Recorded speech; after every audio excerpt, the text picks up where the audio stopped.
Create and share new assignments with learners directly from Activity Feed. This tutorial shows how to create a new assignment and link it to your gradebook using Activity Feed. To begin, click the plus icon to create a post, and click Assignment. Enter a title, instructions, and due date for the assignment. Then, specify the submission type using the Submission Type menu.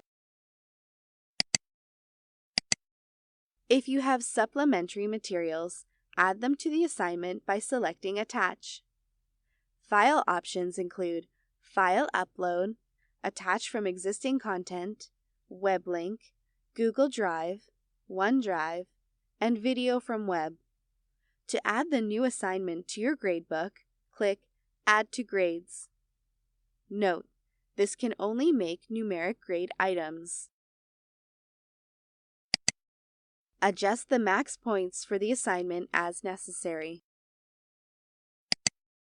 When you are ready, click Post. The new assignment post displays and tracks the number of assignments submitted by learners. Create and share new assignments with learners directly from Activity Feed.